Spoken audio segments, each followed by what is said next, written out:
Et puis, bonne table ronde. Bonjour. Donc je vous préviens, on en a pour 3 heures. Donc soyez courageux. Je pense qu'on fera une petite pause aux alentours de 11 heures, hein, histoire de... Les uns pour... Vous êtes fumeurs? Non? Moi oui. Voilà. On est là d'abord pour parler donc des... Non pas des mineurs isolés étrangers, comme c'est écrit sur le programme, mais sur les mineurs non accompagnés. On demandera à Maître Zia Ouloumi de nous définir ce que c'est qu'un mineur non accompagné, pourquoi on ne l'appelle plus un mineur isolé étranger depuis quelques années. À mes côtés, Rachid Oujdi, à ma droite, qui est donc réalisateur du film « J'ai marché jusqu'à vous », récit d'une jeunesse exilée, qui a été diffusé récemment sur la chaîne parlementaire, à 22h30, c'est ça? Non, 20h30. Pardon. Mais bon, c'est la chaîne parlementaire. À ma gauche, Ibrahim Gassama, médecin guinéen, demandeur d'asile, qui va nous parler de l'origine de ces jeunes qui arrivent ici dans le Briançonnais, puisqu'il y a une bonne part d'entre eux qui sont originaires de Guinée, et il va nous apporter des éléments de compréhension sur leur présence ici, pourquoi ils quittent la Guinée, et d'une façon plus générale, j'apporterai peut-être moi-même, en ma qualité de journaliste qui suit cette problématique depuis quelques années, pourquoi ils viennent aujourd'hui majoritairement par le Briançonnais d'Afrique de l'Ouest. Elena Henri Rossi, déléguée régionale de la Ligue des droits de l'homme au PACA. Elena Rozzi, membre du directif ASGI, Association pour les études juridiques sur l'immigration, référente pour les mineurs en Italie. Bienvenue. Sylvie Dutertre, psychologue clinicienne et très proche du réalisateur du film, qui nous racontera ce que c'est que le traumatisme d'un voyage comme celui-ci, le traumatisme parfois de l'exil, enfin le traumatisme toujours de l'exil, et aussi le traumatisme d'avoir parfois vécu et souvent une situation traumatique dans son pays d'origine, mais également et malheureusement une situation traumatique en France, puisque une bonne partie de ces mineurs non accompagnés se retrouvent souvent à la rue. On n'a malheureusement pas de statistiques, peut-être que les personnes ici pourront nous en donner. Et enfin, le plus illustre, Maître Zia Ouloumi, venu de Nice, garé récemment sur le parking, qui est notamment l'avocat de Cédric Herrou, et qui est très au fait de la question du droit des réfugiés, mais également de la question à la frontière franco-italienne, plus spécifiquement à la frontière au niveau de Menton-Vintimille. Je me tourne d'abord vers vous, Maître Zia Ouloumi, peut-être pour que vous nous définissiez ce que c'est qu'un mineur non accompagné, ce qu'était un mineur isolé étranger auparavant. Merci beaucoup. Illustre, c'est un bien grand mot. Je fais simplement mon travail à la frontière franco-italienne, en l'occurrence, et puis en France, dans d'autres endroits, pour venir en aide juridiquement, apporter une assistance juridique à ceux qui vraiment font quelque chose, c'est-à-dire vous tous peut-être, et en tout cas, notamment, vous avez cité quelques-uns des personnes qui interviennent dans la frontière franco-italienne. Alors, cette assistance juridique, c'est quoi? C'est qu'on a en face l'État et le département. C'est pas assez fort? Nous avons en face l'État et le département, et effectivement, ce sont des grosses machines, et c'est très très difficile de... oui, encore plus fort. D'accord. Juste orienter le micro comme ça. Orienter le micro comme ça, j'ai pas l'habitude. Donc, effectivement, lorsqu'on a en face l'État et le département, on n'a plus que le droit pour se défendre, et le droit, c'est effectivement l'arme qui est au service des solidaires, des migrants. Alors, vous avez dit mineur. Mineur, c'est une définition très simple, j'allais dire, c'est prévu par le Code civil, article 388, qui dit qu'un mineur, c'est quelqu'un qui n'a pas 18 ans. Alors, on a voulu distinguer mineurs étrangers ou pas. On devrait normalement ne pas les distinguer, mais à partir du moment où on a décidé de le faire, il faut savoir qu'il y a eu plusieurs définitions, et notamment le mineur étranger, c'est une personne qui n'a pas la nationalité française et qui a moins de 18 ans, pour être très simple. Le mineur isolé, étranger isolé, c'était une définition qui existait avant. Et désormais, depuis notamment 2016, nous avons le mineur non accompagné. Alors, les concepts, après, il y a des notions politiques peut-être derrière, mais pour essayer de clarifier les choses, il faut bien comprendre que à partir du moment où vous avez un mineur qui se trouve sans protection de l'adulte, eh bien, il est considéré comme nécessitant une protection, qui est prévue par la Convention de New York notamment sur l'intérêt de l'enfant, mais aussi par toutes les autres conventions que je préciserai peut-être, je ne sais pas si j'ai 2 minutes, voilà, on en reparlera peut-être dans le cours du débat. Je ne vais pas monopoliser les 3 heures, ça n'aurait aucun intérêt, mais éventuellement peut-être je préciserai sur ces notions si vous le souhaitez. Voilà, je peux dire ces points-là. Il faut savoir aussi que la distinction qui est faite actuellement, et la problématique peut-être, c'est le fait de leur reconnaître ce statut. Il faut bien comprendre que le fait d'être mineur, c'est une déclaration. C'est-à-dire que la personne va dire « je suis mineur, j'ai moins de 18 ans ». Et par rapport à cette situation, il y a des évaluations qui sont faites pour savoir si ces personnes sont considérées comme mineures, si ces mineurs sont considérés comme non accompagnés ou isolés dans l'ancienne terminologie. Cela se fait actuellement en France par le département qui est en charge de ces questions. Il y a des évolutions en cours, il faut bien comprendre, sans doute les lois vont évoluer, et on va clairement vers une distinction très claire entre le mineur et le mineur étranger. Et ça me paraît légèrement dangereux au plan juridique, d'ailleurs, nous verrons. Mais on a, dans le dernier rapport du Sénat, une idée qui n'existait pas avant, c'est de considérer que les mineurs isolés doivent, enfin non accompagnés en l'occurrence maintenant, dans la terminologie, doivent être considérés comme des migrants à la base et non plus comme des mineurs à la base. Et ça, c'est à mon sens une évolution législative probable, dangereuse, puisque à partir du moment où on considère la nature étrangère du mineur et le fait que ça soit une utilisation pour venir en France simplement pour des raisons, dit le rapport, pour des raisons économiques et non pas pour des raisons autres, eh bien un mineur est un mineur, qu'il soit là pour des raisons économiques, réfugiés ou autres, c'est un mineur et on doit le prendre en compte de cette façon. Voilà, je reviendrai peut-être sur les éléments concrets. Merci Zia-Ouloumi. Vous parlez de mineurs économiques et c'est un petit peu avec cet argument sur lequel se base la préfecture de Gap aujourd'hui lorsqu'elle s'adresse notamment aux journalistes comme moi pour dire attention, ces jeunes qui passent à travers la montagne, 98% d'entre eux viennent d'Afrique de l'Ouest et donc on ne saurait les considérer comme des réfugiés mais comme des personnes qui quittent un pays où il n'y a pas la guerre. Aussi, je vais me tourner vers Ibrahim Gassama, et pour que vous nous présentiez peut-être votre pays, la Guinée-Conakry, et que vous nous fassiez un petit peu un tour d'horizon de la situation politique qui a été très bouleversée, notamment en 2010, la répartition par religion, par ethnie de ce pays, et peut-être nous expliquer pourquoi ces jeunes, une bonne part sont des Guinéens qui arrivent ici par l'école à Brinoçon, pourquoi décident-ils de quitter la Guinée et de venir d'abord dans un pays voisin, ensuite vers l'Afrique du Nord, l'Algérie notamment, où l'on parle français, ensuite la Libye, pour finalement terminer en Italie, puis en France. Ok, merci pour la question.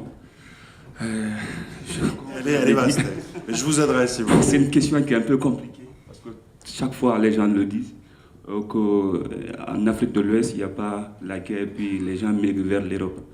Donc, C'est pas moi qui le dis. Hein. ah oui, souvent ça a été dit ici, quoi. Vous voyez. Donc, alors, je m'appelle Ibrahim, je viens de Guinée-Conakry, un pays qui a été, n'est-ce pas, colonisé par les Français, un pays qui a une superficie de 245 857 km², avec une population de 13 441 millions d'habitants, soit répartis en 50%, 50,9% de la population masculine et puis 49,5% de la population féminine. Alors aujourd'hui, c'est la question qu'on se pose. Pourquoi les Guinéens viennent souvent en Europe alors qu'il n'y a pas la guerre? Donc, pour moi, il ne faut pas se fier sur cette raison. Est-ce que vous avez compris? Donc, il y a plein de choses, n'est-ce pas, qui poussent aux jeunes africains, surtout aux jeunes ouest-africains, qui migrent vers l'Europe, tels que la Guinée, le Mali, la Côte d'Ivoire, le Burkina Faso, ainsi que d'autres pays africains. Et pourtant, il n'y a pas la guerre. Donc, alors, moi, ce qu'il faut penser, bon, je peux vous donner, n'est-ce pas, quelques exemples pourquoi ces jeunes migrent vers l'Europe en passant par la Libye, le Mali et bon, les pays maghrébiens. Alors, tel que, par exemple, une menace grave. Par exemple, un jeune qui est menacé, n'est-ce pas, dans son pays, peut émigrer vers un autre pays. Aussi, un jeune, n'est-ce pas, c'est-à-dire qu'on le traite inhumainement. Donc, aussi, il y a, par exemple, chez les jeunes filles, un mariage forcé qui existe souvent, n'est-ce pas, dans notre pays, en Guinée. Il y a aussi, n'est-ce pas, par exemple, les raisons d'être persécuté, oui, du fait de ses opinions politiques. Ça peut faire migrer un jeune.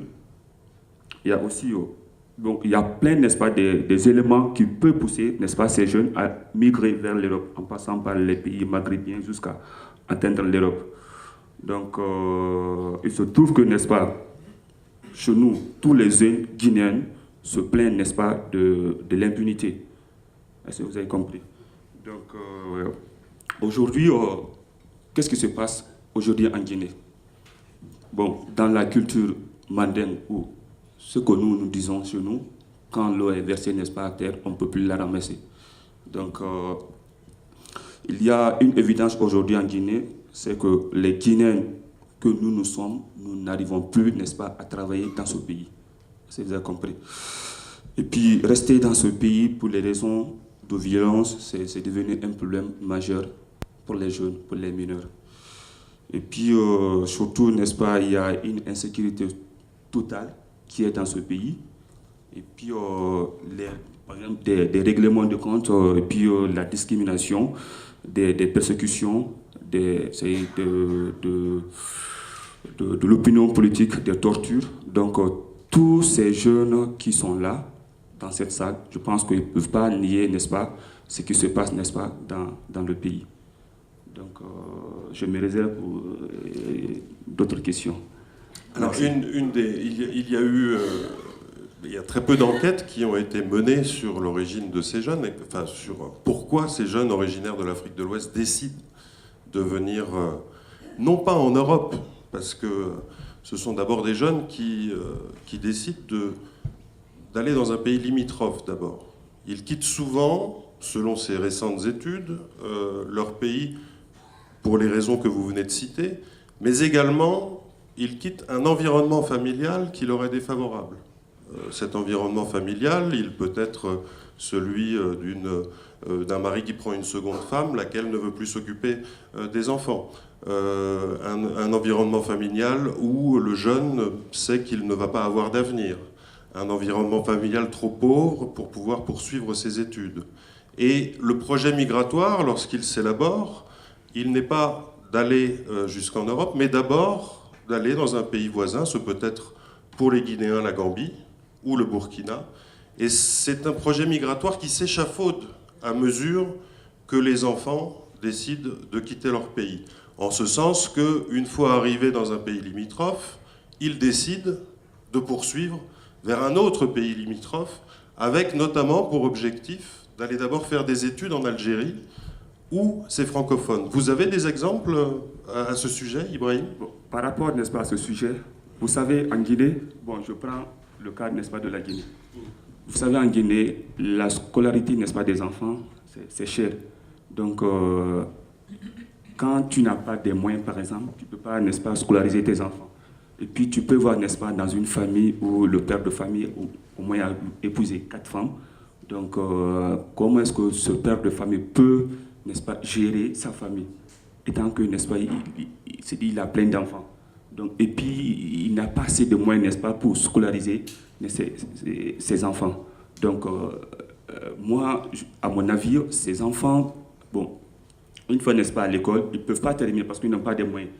Donc, et puis, pour avoir c'est-à-dire la scolarisation, il faut avoir des moyens. Donc, ces jeunes, ils voient, n'est-ce pas, comment on appelle, leurs amis qui migrent vers notre pays. Donc, c'est ce qui les donne, n'est-ce pas, aussi envie, n'est-ce pas, de suivre ses amis, parce que ses amis peuvent leur dire, ah, tu peux venir ici, ici il y a tout, donc comme c'est comme ça, c'est comme ça. Donc tu peux venir pour qu'on puisse, n'est-ce pas, travailler ensemble, soit qu'on puisse, n'est-ce pas, évoluer ensemble. Donc c'est comme ça que ça se passe chez nous, quoi. C'est un peu compliqué. Je lis, Ibrahim, ici ou là, que partir, et pas forcément encore à nouveau, j'insiste là-dessus, pas forcément pour aller en Europe, c'est une expérience fondatrice pour passer à l'âge adulte. Vous avez entendu parler de ça ? Vous dites quoi ? Je n'ai pas compris. Ça fait partie d'un désir de passer à l'âge adulte également, non ? Vous n'avez pas entendu parler de ça ? Non, je n'ai pas entendu parler de ça. D'accord. Non. Selon ces études, 90% de ces enfants, pour ce qui est de la Guinée et de l'Afrique de l'Ouest, quittent leur pays, non pas en prévenant leur famille, mais en fuguant, sans prévenir leur famille. Non. Les jeunes, les mineurs, n'est-ce pas, qui tuent chez nous, bon, ils peuvent, n'est-ce pas, informer la famille. Ils disent, ah, moi, je ne peux pas, n'est-ce pas, rester dans le pays parce que je n'arrive pas à travailler, je n'arrive pas à aller à l'école. Donc, je préfère, n'est-ce pas, n'est-ce pas, aller ailleurs pour que je puisse, n'est-ce pas, gagner une vie meilleure, quoi. Donc, c'est comme ça. Ouais. Je me tourne vers Rachid Oujdi. Vous avez réalisé un film documentaire qui s'appelle « J'ai marché jusqu'à vous », récit d'une jeunesse exilée. Et si vous le voulez bien, j'imagine que vous avez rencontré des Africains de l'Ouest dans le cadre de ce reportage. Non pas que je veuille que nous mettions de côté les Érythréens, les Afghans qui ont une place importante dans votre documentaire, mais dans la mesure où c'est ici, à Briançon, une question qui occupe les esprits, vu les statistiques d'arrivée.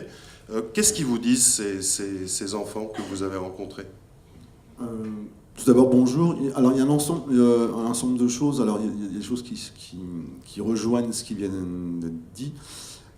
Mais c'est vrai que moi, ce qui me semble important, comme vous l'avez rappelé plusieurs fois, c'est de bien préciser qu'à la base, contrairement à ce que beaucoup de gens pensent ici, chez nous, ils ne viennent pas ici parce que c'est l'Eldorado. Ils vont d'abord, en fait, effectivement, vers un pays limitrophe. Et au cours du voyage, il y a un cheminement qui se fait. Soit parce que en fait, le pays limitrophe, c'est pareil, voire pire qu'au pays. Soit aussi parce qu'ils rencontrent des adultes qui vont aussi en fait, éveiller ce désir de continuer en fait le voyage et qui, en fait, ces grands vont en fait superviser ces jeunes pour faire le voyage avec eux pour continuer. Donc ça aussi, c'est important. Et au moment où moi je filmais, je réalisais qu'effectivement, ils étaient de plus en plus nombreux arrivant d'Afrique de l'Ouest et de plus en plus nombreux à expliquer qu'initialement, ils ne comptaient pas venir en Europe. Les motivations sont multiples, effectivement. Un des membres de la famille décède. Alors souvent, quand c'est en fait le père qui décède, la mère se voit, par exemple, retirer le petit lopin de terre par la belle famille. Les enfants sont dispatchés, etc. Et l'enfant décide de partir pour le pays voisin. Je peux raconter l'exemple d'un jeune qui n'est pas dans le film, mais moi qui m'a beaucoup touché. Décès dans la famille, il part à l'âge de 11 ans pour aller dans un pays voisin, travailler en Côte d'Ivoire. Il se retrouve en Côte d'Ivoire. La guerre, de son point de vue à lui, la guerre éclate, donc il continue son chemin. Quand il est parti, il s'imaginait en fait que l'Afrique était un seul et même pays. Donc une même couleur de peau, une même religion, une même langue, et puis en voyageant, il se rend compte que non, il y a des problèmes ethniques, quand des fois c'est la même religion, il y a des différences d'interprétation, etc. Donc d'un pays à l'autre, c'est un peu compliqué. Et puis de la Côte d'Ivoire, donc il a continué son chemin, il raconte l'enfer du Niger, il raconte l'enfer du désert, et puis on lui disait, en Libye, tu vas pouvoir gagner beaucoup d'argent. Et donc il arrive en Libye, il commence à travailler en Libye, et là il dit une deuxième guerre éclate. Donc là, quand on est noir, c'est compliqué la Libye, et donc le seul échappatoire, c'était de prendre le bateau. Donc il prend le bateau, il raconte cette traversée où il a vu des morts, donc il a vu des morts dans le désert, il a vu des morts en mer, repêché par une ONG allemande qui l'amène donc à Lampedusa. De Lampedusa, on lui signifie clairement, comme il est francophone, c'est mieux qu'il aille en France. Donc on lui donne de l'argent pour qu'il aille en France. Et puis il arrive à Marseille à la gare Saint-Charles, comme c'est un minot, eh bien la police lui donne ses papiers, il n'a pas ses papiers, il se retrouve au commissariat très vite dans un foyer. Et là, en fait, comme le gamin a un comportement particulier, sans qu'on lui pose de questions, à coup de camisole chimique, de médicaments, on le calme un peu. Voilà. Et moi, quand je le rencontre, il vient d'avoir 18 ans, il a un contrat jeune majeur, il est apprenti dans un restaurant. Et il m'explique une chose, tous ces cauchemars qu'il a fait pendant des années. Et entre-temps, au village, la vie, elle a changé parce qu'il y a eu l'électricité, il y a eu le téléphone portable, et avec les réseaux sociaux, par un cousin éloigné, il apprend que sa mère a un téléphone portable. Et donc il appelle sa mère qu'il n'a pas contactée depuis 7 ans. Et donc il appelle sa mère pour lui dire « Coucou, c'est Samba, voilà, je suis là, je suis vivant ». Et sa mère lui dit « Non, t'es mort. »« Non, non, je suis vivant, c'est moi. » Sa mère n'arrive pas à le croire. Et pour accentuer le fait qu'elle n'arrive pas à croire que son fils lui parle au bout de 7 ans, elle lui dit « Avec le marabout, on a fait en fait une cérémonie pour t'enterrer. » Et à ce moment-là, je dis à Samba, mais est-ce qu'ils ont fait une cérémonie pour te ramener parmi les vivants? Et il m'a dit, ah, tu connais bien l'Afrique, toi? Il me dit, oui, ils ont dû faire ça. Eh ben, le gamin, aujourd'hui, il n'a plus de médicaments, il n'a plus de traitement chimique, et depuis qu'il a pu renouer le lien avec sa mère qu'il appelle de temps en temps, il va beaucoup mieux. Voilà. Ça, c'est un récit, mais dès comme ça, je pourrais vous en raconter, je dirais pas des centaines, mais pendant le tournage, j'ai rencontré une 60aine de jeunes avec qui j'ai réellement échangé, plus les autres qui étaient autour, avec lesquels je n'échangeais pas, mais dont j'écoutais les récits de vie, quoi. Ça, c'est un exemple parmi d'autres. La particularité de ces voyages, et notamment pour l'Afrique de l'Ouest, c'est qu'ils sont très longs. On est face à des jeunes qui n'ont pas les mêmes ressources financières que l'on va trouver chez les Érythréens, chez les Soudanais, mais également chez les Syriens qui partent du Moyen-Orient, et lesquels ont un voyage qui est organisé par un passeur principal, un seul interlocuteur, alors qu'au contraire, ces jeunes Africains vont partir parfois 2, 3, 4, 5, 6, 7, 8 ans pour finalement arriver jusqu'en Europe, et avec une méconnaissance totale de ce qui peut se passer à la fois en Algérie, dont on a entendu la violence qui est perpétrée aujourd'hui, et en Libye également. Comment vous expliquez ça? Alors, après, en fait, c'est toujours délicat d'essayer de généraliser et de faire quelque chose d'uniforme. Moi, je pense qu'en fait, en fonction du milieu social d'où ils viennent, et des zones géographiques, s'ils viennent d'un milieu rural et qu'ils n'ont jamais été scolarisés, donc la découverte du monde, c'est tout le reste, quoi, tout ce qui est en dehors en fait, du village. S'ils viennent de grandes villes, s'ils sont citadins, parfois ils ont été scolarisés, mais ils ont déjà eu accès à certains réseaux sociaux, donc ils n'ont pas la même vision du monde. Ceux qui viennent des zones rurales, effectivement, partir, c'est découvrir tout le reste du monde. Donc en fait, il y a une non-connaissance, c'est même pas une méconnaissance, c'est une non-connaissance de cet ailleurs, quoi. Et la non-connaissance de cet ailleurs, elle n'est pas forcément, enfin, elle n'est même pas en Europe, c'est déjà au cœur même de l'Afrique et des pays limitrophes. Donc ceux qui arrivent des zones rurales, c'est vrai que c'est un choc. Tout ce qu'ils découvrent au fur et à mesure est quelque chose de très violent, en fait, pour eux. Sylvie Dutertre, réveillez-vous. Prenez un micro. Qu'est-ce que ça veut dire quand on a 12 ans de rompre avec à la fois son village, à la fois ses parents, et de s'embarquer dans un voyage comme celui-ci? C'est une colle, hein? Ouais. Juste, déjà, je voudrais compléter ce que vous étiez en train de dire sur voilà, comment ces jeunes arrivent jusqu'ici, et est-ce que nous pensons qu'ils viennent parce qu'ils s'imaginent que la France, l'Europe, c'est un Eldorado. J'en reçois quand même tous les jours, puisque c'est mon travail en tant que psychologue d'accompagner et de faire des prises en charge de ces jeunes, c'est vrai qu'ils ne pensent pas à aucun moment arriver ici en France ou en Europe. Ils partent pour partir, voilà, pour les différentes raisons qui ont été exposées.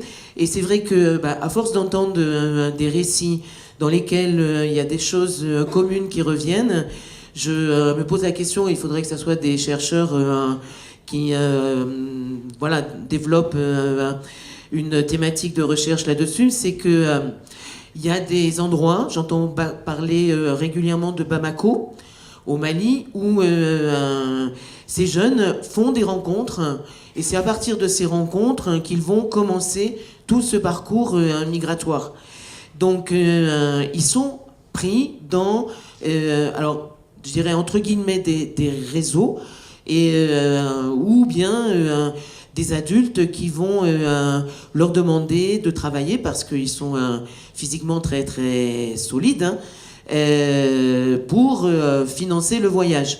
Et c'est l'adulte qui va chapeauter ces jeunes, qui eux vont donner de l'argent à l'adulte qui va lui prendre en charge tout le parcours. Voilà, alors ce sur quoi je voudrais revenir par rapport à votre question, il y a d'abord la question du rapport à l'adulte qui est complètement différent. Et ça, c'est essentiel, parce que nous, quand on les reçoit ici, on a un regard qui est un regard d'occidental sur un jeune qui a 12, 13, 14 ans, et on se dit, tiens, c'est un ado. Il faut dire que la relation et le modèle éducatif est complètement différent. Et que justement, si ils sont dans ce parcours migratoire les mains-d'œuvre de certains adultes pour lesquels ils vont financer le voyage et auxquels ils vont remettre l'argent, c'est parce que c'est leur façon de penser les choses. C'est-à-dire que c'est l'adulte qui décide pour eux. En aucun cas, je ne sais pas, Ibrahim, si vous pourrez ou pas confirmer ce que je dis. Moi, je vous parle de l'expérience que j'ai auprès de ces jeunes et aussi de la manière dont ils peuvent être orientés. Ils ne font pas de choix, dans le sens où ce sont les adultes qui décident. Quand on est un enfant, l'adulte prend la décision pour toi. Ce qui est complètement différent des ados tels qu'on les connaît, qui sont les enfants nés ici et qui ont grandi ici. Donc, lorsqu'ils partent, ils quittent effectivement les familles. Alors, petite parenthèse, on a parlé des garçons, mais il y a aussi les filles. Et il y en a de plus en plus, il y en a beaucoup, avec tout ce qu'on peut imaginer que vivent ces filles sur le parcours de la migration avant d'arriver ici. Et donc, sur cette question du rapport à l'adulte, c'est de par ce rapport à l'adulte qu'ils vont être pris dans ce parcours migratoire. Et nous, quand on va les rencontrer ici, eh bien, il faut bien avoir en tête ce rapport à l'adulte, parce que c'est aussi à cette place-là qu'ils vont nous mettre, nous, et comment nous allons nous positionner dans la relation avec eux. Qu'est-ce que c'est de quitter sa famille, de quitter son village, de quitter son pays, pour entreprendre un voyage qui est autrement plus difficile qu'un tour du monde à la voile, enfin, qui est... Oui, non, mais je comprends, et je comprends aussi ce qu'il y a dans cette question. Il y a la représentation d'un modèle familial, qui est le nôtre. C'est-à-dire papa, maman, mes frères et sœurs, comment est-ce que nous, de notre place, avec nos représentations de la famille, on peut se dire, mais c'est quoi ce départ? Comment ça peut être compliqué, ce départ? Là, il faut changer de modèle. Alors, je dis pas que c'est pas compliqué, hein, mais seulement il faut changer de modèle. C'est-à-dire que la famille, c'est pas la famille telle que nous la connaissons. Et je reviens sur l'importance des adultes. C'est-à-dire que quand je quitte ma famille, moi, petit garçon de 13 ans, 14 ans ou 12 ans, si vous préférez 12 ans, je ne quitte pas papa-maman. Je quitte toute une famille, je quitte le monde, un monde d'adultes dans lequel je vivais et qui s'occupait de moi et qui prenait en charge, d'une certaine manière, mon éducation, mais dans laquelle j'avais une place aussi en tant qu'individu, dans lequel je participe à être un individu de ce groupe. Et les choses se jouent complètement différemment parce que justement ce modèle familial n'est pas le même. Donc je vais quitter mon père, ma mère, oui bien sûr, avec lesquels j'ai des liens affectifs très forts, mes frères, mes sœurs, mais aussi mes oncles, mes tantes, mes cousins, mes cousines, qui sont aussi mes parents. Parce que mon oncle, c'est aussi mon père, ma tante, c'est aussi ma mère, mes cousins, ce sont mes frères, ce sont mes sœurs. Donc c'est tout cet ensemble-là que je vais quitter. Mais je vais le quitter dans l'idée de retrouver ailleurs des adultes qui vont me prendre en charge. Parce que c'est la fonction des adultes dans le monde. Il y a dans nos sociétés où c'est un peu différent, je dis société occidentale euro-américaine, où on se positionne différemment vis-à-vis des enfants. Quand je dis enfant, c'est dans un rapport hiérarchique qui n'est pas uniquement en termes d'âge. Un enfant, ça peut être celui qui a 19 ans par rapport à celui qui en a 25. Donc c'est une organisation hiérarchique. Et c'est pas nous comme on considère les enfants. Donc si vous voulez, la question du départ, elle ne se joue pas de la même manière telle que nous pourrions la penser. Et c'est ça qui est très, très différent. Parce que d'abord, ils sont pas dans... Alors, bien sûr que les liens affectifs existent, hein, on va pas dire le contraire, c'est pas ça que je dis. Ce que je dis, c'est que c'est le rapport aux adultes qui est différent et que donc le fait de partir, eh bien ça se joue différemment par rapport à la manière dont nous pouvons le penser. Ibrahim Gassana, vous voulez réagir par rapport à ce que vient de dire Sylvie Dutertre? Oui, je peux un peu parler parce que ce qu'elle vient de dire, effectivement, c'est vrai. Bon. Il se trouve que, n'est-ce pas, bon, prenons, n'est-ce pas, un exemple sur un enfant ou bien un jeune qui ne vit pas avec ses parents chez nous, soit le papa, soit la maman, quoi. Donc, et puis, il n'a pas, n'est-ce pas, de moyens de travailler dans ce pays. Donc, il sera obligé, n'est-ce pas, de quitter dans le pays pour aller ailleurs, au moins pour gagner au moins une meilleure vie. Donc, c'est comme ça que ça se passe chez nous. Ouais. Rachid Oujdi, c'est quoi le... Alors, vous dites qu'il ne faut pas faire de généralité, je vous rejoins là-dessus, mais c'est quoi le voyage classique d'un jeune qui va quitter la Guinée, la Côte d'Ivoire, le Sénégal ou le Nigeria? Alors le voyage classique, ça va être un moment passer par le désert pour arriver en Libye. Alors, soyons précis, lorsqu'on quitte la Guinée, on va d'abord généralement au Mali, qui est un pays frontalier, hein, Ibrahima. Ensuite, comme l'expliquait Madame, à Bamako, on est peut-être à rencontrer des adultes qui vont nous mener soit en Algérie, soit au Niger, pour invariablement terminer en Libye, qui est aujourd'hui la Méditerranée centrale, la porte d'entrée principale vers l'Europe. Comment ça se passe de la Guinée jusqu'à la Libye, de la Libye jusqu'à l'Europe? Par rapport d'un point de vue financier, par exemple? D'une façon générale. D'une façon générale, c'est qu'en cours de route, il y a des lieux qu'on pourrait dire ressources. Ils vont travailler un certain temps pour gagner un petit peu d'argent et pouvoir continuer le chemin. Et puis, par rapport à ces lieux ressources, à un moment, on leur dit, voilà, tu vas traverser le Niger. Donc, c'est souvent sur les Toyota 4x4 bâchés où on cache les gens. Récemment, j'ai appris une technique que je ne connaissais pas. Alors, en Algérie, ça se passe comme ça, c'est que les camions bennes en fait, qui transportent du sable ou du gravier en fait, se construisent deux niveaux. Le niveau d'en dessous, en fait, on cache des gens donc ils sont mis en quinconce allongés, quoi, une trappe en dessous, et par-dessus, on met du sable ou des cailloux. Et comme ça, on peut traverser le pays en mettant des gens, dont certains, bien sûr, forcément, suffoquent et tout, etc. Donc, il y a quand même des gens qui vont, en fait, réfléchir et penser comment se faire des sous sur la misère humaine. Et partout.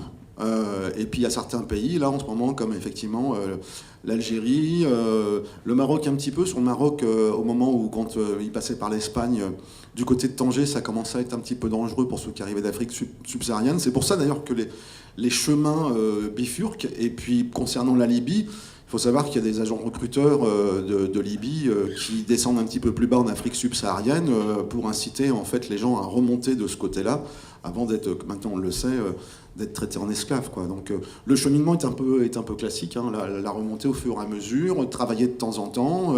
Certains jeunes moi, que j'ai rencontrés expliquaient que sur la Libye, par exemple, à un moment on leur fait comprendre, de toute façon, voilà, tu vas prendre le bateau et tu vas partir de l'autre côté.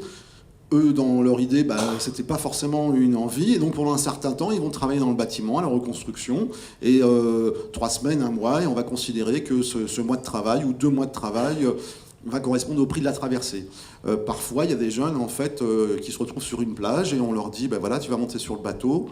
La plupart ne savent pas nager, n'ont pas envie de prendre le bateau, et donc il y a une maltraitance, voire des fois on va même tuer un jeune à côté en disant tu vois ce jeune, si tu veux pas finir comme lui, tu montes sur le bateau. Donc faut aussi prendre conscience de ça, c'est que beaucoup ne pensaient même pas à monter sur le bateau. On les oblige à monter sur le bateau. Alors, vous dites qu'il y a des gens qui se font de l'argent sur la misère des autres. En même temps, la route des 2 golfs, du golfe de Guinée jusqu'au golfe de Sirte, ça fait des siècles qu'elle existe. Ça fait des siècles que dans le Sahara, il y a des populations, je pense aux Touaregs notamment, qui ont pour objet, pour fonction, de faire de l'artisanat, et en l'occurrence l'artisanat du passage. Et aujourd'hui, ce sont des nations européennes qui décident de fermer des frontières intra-africaines et qui rendent, de facto, le voyage plus difficile. Vous avez tout dit. Voilà. C'est le côté pervers du système, quoi. C'est qu'en fait, on décide à la place d'eux et on met en place un système à la fois qu'on dénonce mais qu'on entretient, quoi. Ce qui se passe en Libye, le démantèlement de la Libye... c'est la faute à qui a démantelé ce pays. Sachant que la Libye était violente pour les migrants. Oui, bien sûr, elle était violente. Des décennies. Mais sauf que c'est pire, ça s'est accentué. C'est-à-dire qu'en fait, en démantelant la Libye, c'était dénoncer en fait une certaine chose, et puis finalement, on n'a rien proposé en contrepartie. Et le pays a été éclaté. Il y a en fait du coup des clans, il y a des problèmes ethniques, il y a des d'un seul coup, on se met à parler des problèmes des Berbères en Libye, qui étaient étouffés sous Kadhafi, etc. Et en fait, il y a un éclatement complet du pays. Et donc, du coup, eux vont être, ceux qui arrivent d'Afrique subsaharienne, vont être victimes déjà d'un dysfonctionnement au sein d'un territoire. Donc, on y est pour quelque chose quand même. On poursuit sur le voyage.